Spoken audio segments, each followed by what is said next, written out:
question for today is, what is the difference between resilience and stubbornness? If you do something 100 times and you cannot do it, no matter how many times you do it, you see you're not making any progress, but you still go ahead and do that thing. You pick up the pieces, you keep going. When is it stubborn? And when is it resilient? I don't know. I woke up one morning with the conviction that I was going to be able to juggle blindfolded. And so I just worked every day, and I still can't do it. I can do this, I can do this, I can maybe sometimes do this and this. Well, I can do that, obviously. But to juggle three, like a normal person, right? I just don't have. After I throw it 3 times, I just somehow just can't do it. Yeah, with the blast shield down, I can't even see. How am I supposed to juggle? I think I need some sort of trainer like Obi Kenobi to help me with this. That's a good idea. That's why the helmet is good. I just hit myself in the. Yeah, I would say don't try this at home, but if you have something like this, that's pretty good. You can hit yourself. It's loud for me in here, but if you're afraid of hitting yourself in the face, you don't be, because you got a helmet on. Anyhows, yeah. So if anyone out there knows what I'm doing wrong when I throw the third club or something like that, like 1, 2, 3, 4, 5, I'm just like missing the third one. But I think that's what's difficult during this time. We're used to relying on our other coworkers to pull us through a not so good day. This isolation is affecting our own resolve. So sometimes we won't know how well we're doing, because it's our own personal critic, really. That's the most critical, because you were there every time you failed. Your coworker might not know the years that you spent failing at a certain task, whereas you do. You know all that. If you have any sort of decent memory, even if you remember 10% of your failures, it's not going to be as glaring.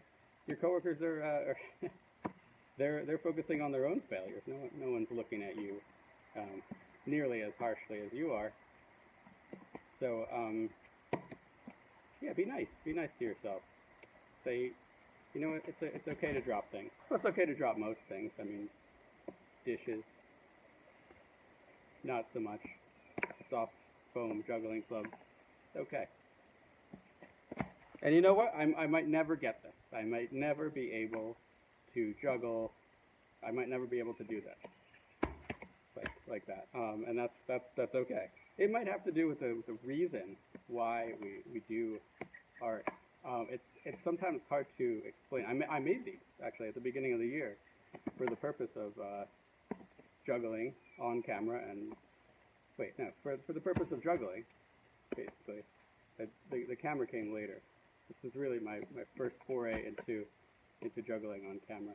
So I haven't done this before, and I used to for months not talk while I did it, which some of you might say, oh yeah, you should go back to the whole not talking thing. Well, that's fine. See, we're our own worst critics. Because like, if you really wanted to stop listening to me, you could just click off of this, go to another video. Really, I don't know why I'm being self-conscious about it, other than dropping things all over the place. But I guess this is to show how many tries it takes. And yet, if you were rooting for me to be able to suddenly do this without dropping, then I'm extremely sorry to disappoint, because it's not something I can secretly do, and I'm just faking it. I really can't see. I can't see through this thing at all. Which is, maybe I had a blindfold on before, and maybe some people were like, oh yeah, you see through the blindfold.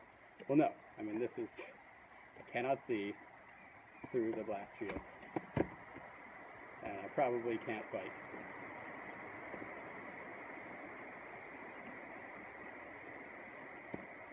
good against remotes, that's one thing. I think you're there. I don't know. I'm not good against the living. Oh, that was so close. My record is actually 5. But yeah, if I could bring this stubbornness and determination to other parts of artwork, maybe I'd actually be good at drawing or painting or something like that. I don't know. What does it take to actually do something well? 10,000 hours of doing something? I don't know. Yeah, it's getting a little bit better, as long as I don't get cocky. Do something like that. Some people might say, oh, why don't you just juggle with your eyes open? Well, I found that since I've been trying to juggle, or sometimes juggling, albeit badly, with my eyes closed like this, my eyes open juggling has been improving. I'm stopping and starting the camera, by the way, so you don't have to watch me pick these clubs off the ground, which is not as fun as watching me do something like this, I guess. I don't know. Unless you want to watch me pick up the club like this. Here, there, I picked them up without stopping the camera. Oh, it's a breeze.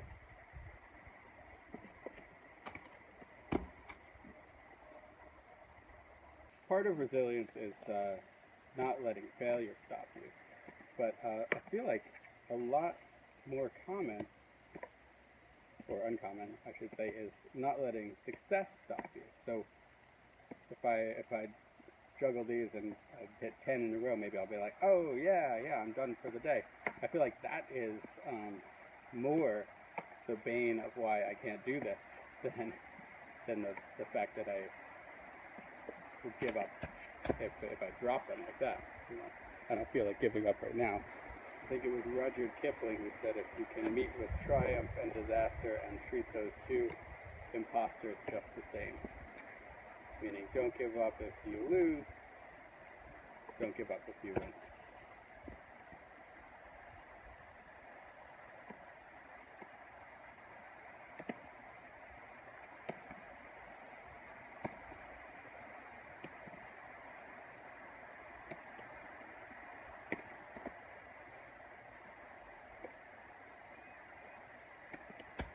And I feel like biting off more than we can chew is also a way of giving up. It's setting yourself up for failure. So like, why shouldn't I just do one of these over and over and over until it's just ingrained in my body? Like, train like this.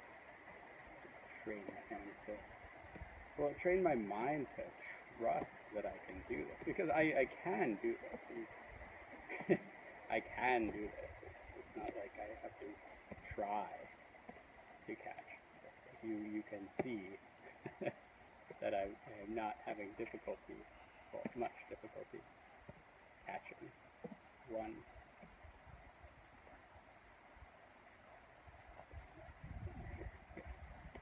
So why is it so difficult to do 2? Go back to 1. And you know, it's boring. Art is boring. The finished product, yeah, that's fun. We all like to go and see someone perform, but seeing someone practice, it's like watching paint dry. Super boring. And if you're willing to do the boring part, if you're willing to put in work to practice your scales, or practice mixing colors, or doing the math, you get to doing the fun part eventually. But yeah, if this is boring, I apologize. But I mean, not really, because you can kind of scrub forward and see if I actually get it at the end of the video. You're not constrained by the same time constraints that I am. You're not in the now with me. You can totally check the end of the video. You can turn this off and go do something else productive with your day. Nothing's stopping you.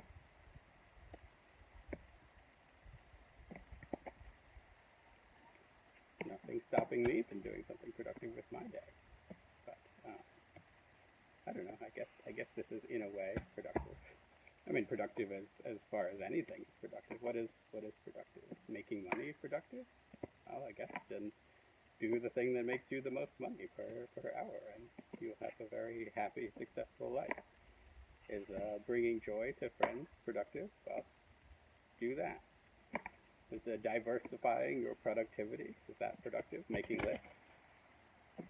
That's a good idea too. I don't know. Whatever works for you.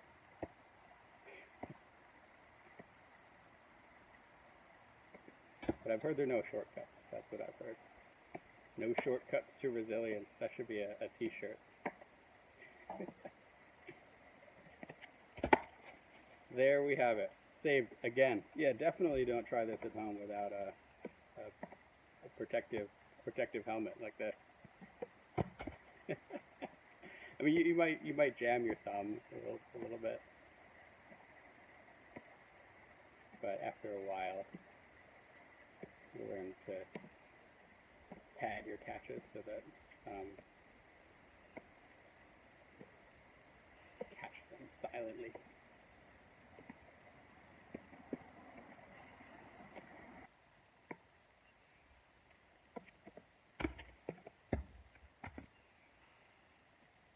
So I learned the technique for making these clubs actually from an old friend named Brian Allison, who taught me how to make foam swords. And I innovated the whole pommel thing, with the duct taping and the cutting around the corners. That was it. He taught us that in his apprenticeship program at the Adventure Game Theater. We've made thousands of foam swords and shields and spears and axes and bows and arrows and claws and flags for capture the flag, and these light up magical bolts that you throw at someone. They were made of this foam stuff. We used to play this game called the Adventure Game every summer. Really, really great group of people. Thanks to this lockdown, we don't have many people playing outside anymore, at least not together. All the summer camps have been canceled, as you know.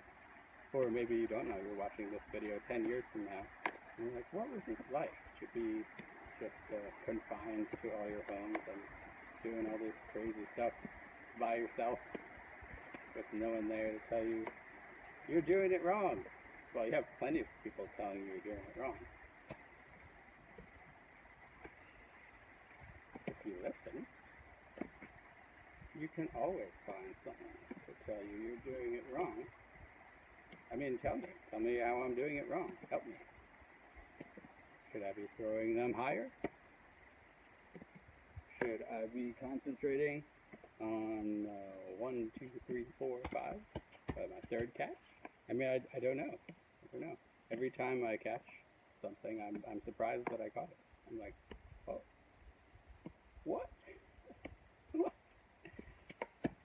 And then when I drop it, I'm not so surprised. Maybe that's the problem. Maybe I should be surprised when I drop things, and then just say, oh yeah, of course I'm catching these. That's the natural state of being.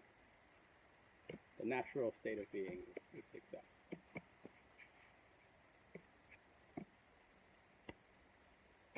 Doing your best is your natural state. Anything else it's okay. It's okay to mess up, but your best work is done when you are most yourself. How about that? So stop being surprised when you make something good. Of course you make something good. You're you. Right? You. You're you. So expect success. Maybe that's the trick. That's the big takeaway from this. I expect to be able to do this. Or you could follow the Alexander technique and say, okay, if I know what not to do, I can just not do that, and everything else will fall into place. So if I say, I will not miss any catches during this run. Let's let go of missing them.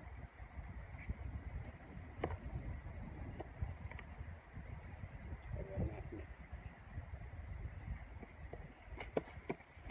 Well, I hit my head. I didn't miss. It worked. I say I will not drop the juggling clubs. I did drop them. Or how about saying I will not worry about dropping the juggling clubs? I will not worry.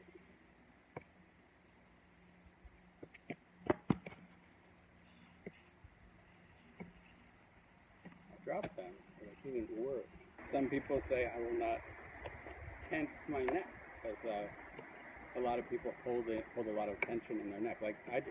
I can just say I will not tense my neck. I will not worry about dropping things.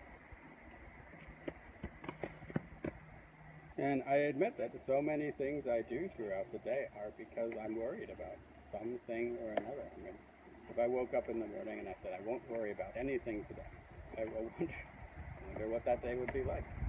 It would probably be a normal day where nothing much happens.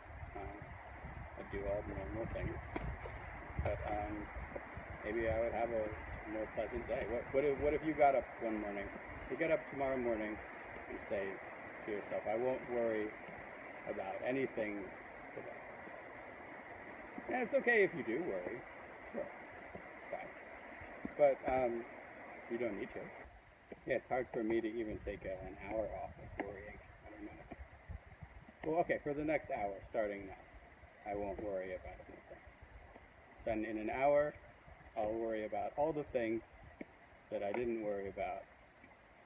Maybe, if I'm still thinking about them. But anything that comes my way in the next 1 hour from now, I won't worry about it. Yeah, try it. From now, just set your timer on your phone or however you set timers, and say I won't worry about anything for the next hour. Don't have to do anything special. Don't have to do anything different. You can work. You can sleep. You can eat. Just don't worry.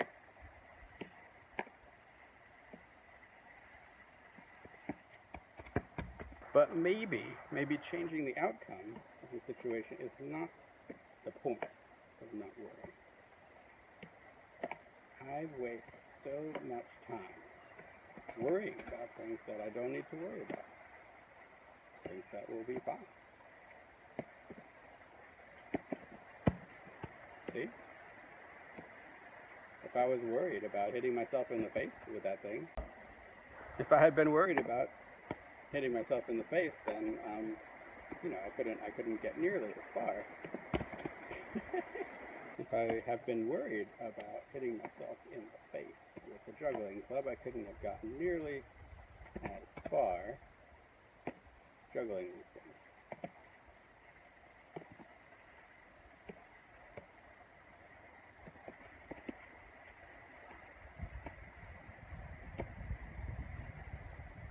I think a big part of it is that I'm not a juggler.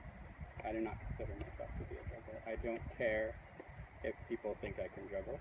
I don't care if I'm able to do this or not.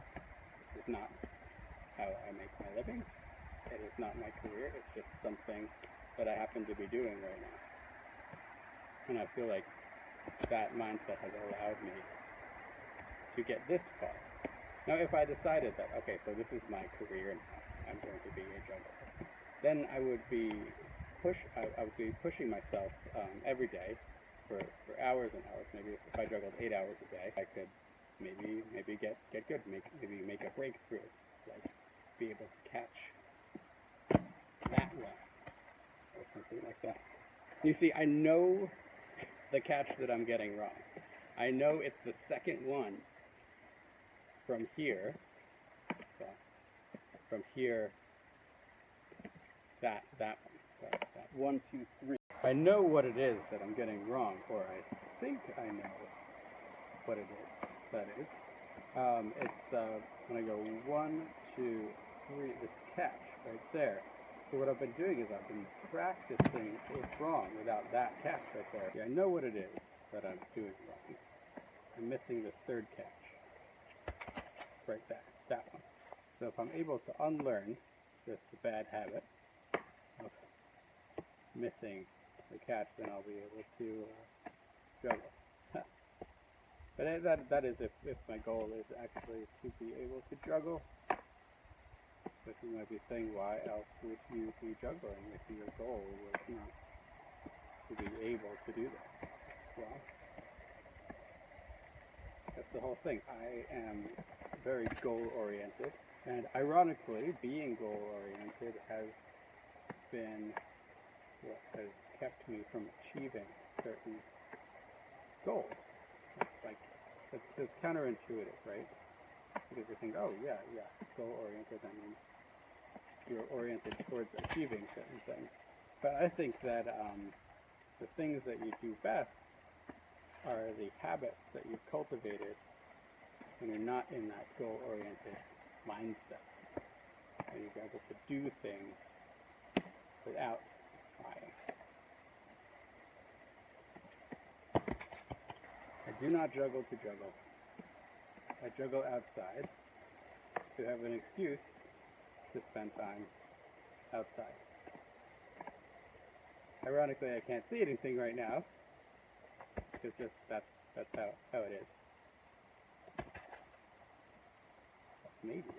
Maybe I am blindfolded because I want to shade my eyes from the sun. Maybe I'm too lazy to look for sunglasses.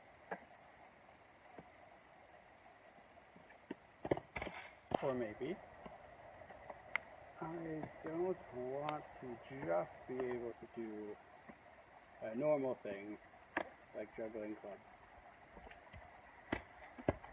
I want to be able to do it in my own special way.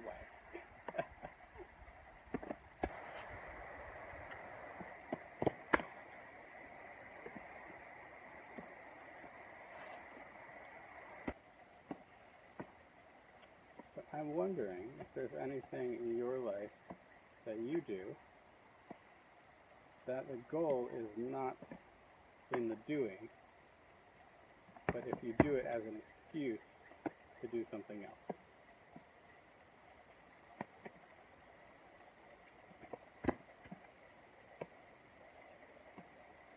I'm wondering what else I do as an excuse to do something else. If I played video games, for example, would I be doing it to rank up the ladder, or would I be doing it to avoid doing other things? Do I juggle to avoid doing other things? Maybe. Does it mean it's a worthwhile pursuit, or does it mean it's not a worthwhile pursuit?